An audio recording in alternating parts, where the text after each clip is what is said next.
Title: At the corporate party, my cheating wife's boss confronted me. She's mine to control now. My revenge was swift and ruthless. The corporate party was meant to be a celebration. My wife, Anissa, had been eagerly anticipating it for weeks. She went all out, splurging on an elegant emerald green gown, hiring a professional stylist, and insisting I wear my sharpest suit. She wanted us to look like the picture-perfect couple everyone admired. But as we stepped into the grand ballroom of the St. Gallen Hotel, I felt the tension between us, thin, fragile, and ready to break. For the past 6 months, Anissa had been distant. Her laughter felt forced, her late-night work meetings far too frequent. At office events, I caught whispers and sideways glances. And then there was him, Ulrich von Hauer, her CEO. Ulrich was a type of man who exuded dominance. His tailored suits, luxury cars, and air of arrogance made him the center of attention wherever he went. Tonight was no different. His presence filled the room, and I couldn't help but notice Anissa's gaze flick toward him again and again, as if drawn by some irresistible pull. I didn't need a detective to tell me what was going on, but I had yet to confront her.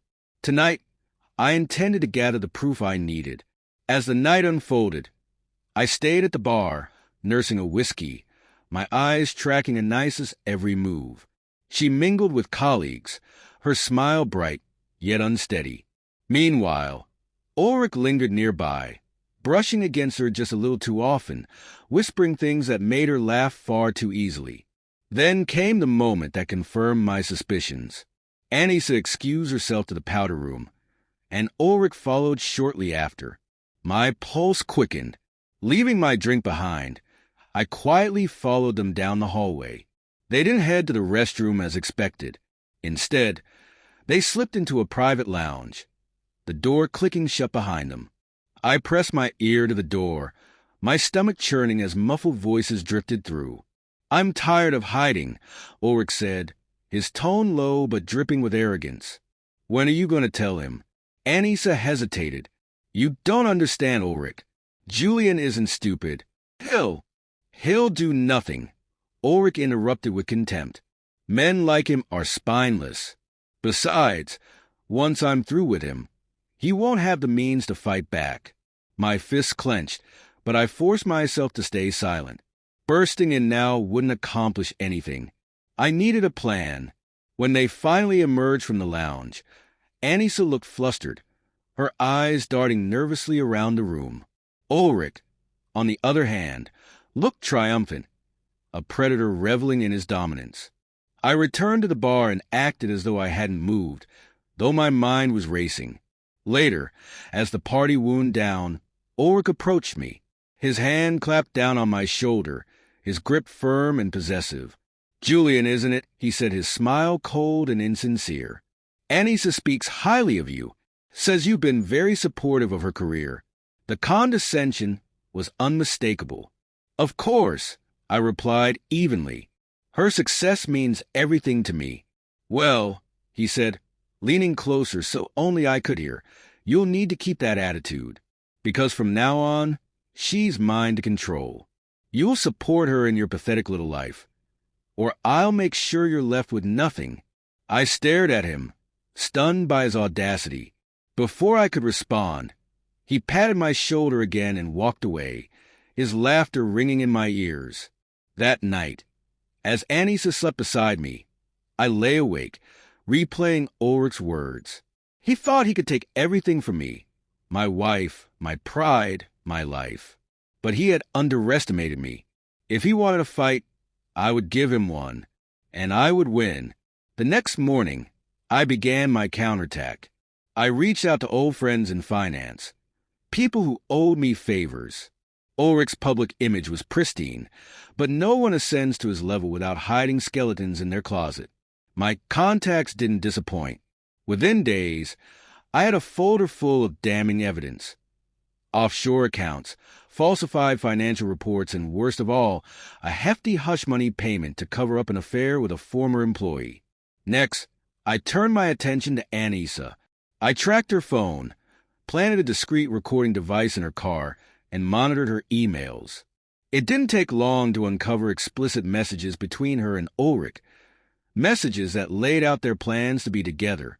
Each word was a knife to my heart, but I forced myself to press on. But I refused to let the pain control me. This wasn't just about betrayal. It was about justice. Armed with the damning evidence, I set my plan into motion.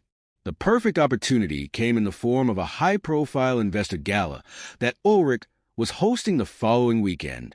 The event was critical for his company's future, and I knew it would serve as the ultimate stage for his downfall. Anonymously, I tipped off a financial journalist about Ulrich's offshore accounts and falsified reports, providing all the documentation needed to expose his corruption. Simultaneously, I sent copies of the explicit messages between Ulrich and Anissa to the company's board of directors. The stage was set for his personal and professional worlds to collide in a spectacular implosion. When the night of the gala arrived, I played my part as the supportive husband, escorting Anissa into the luxurious venue. She seemed anxious, her gaze flitting toward Ulrich at every opportunity. But she had no idea what was about to unfold.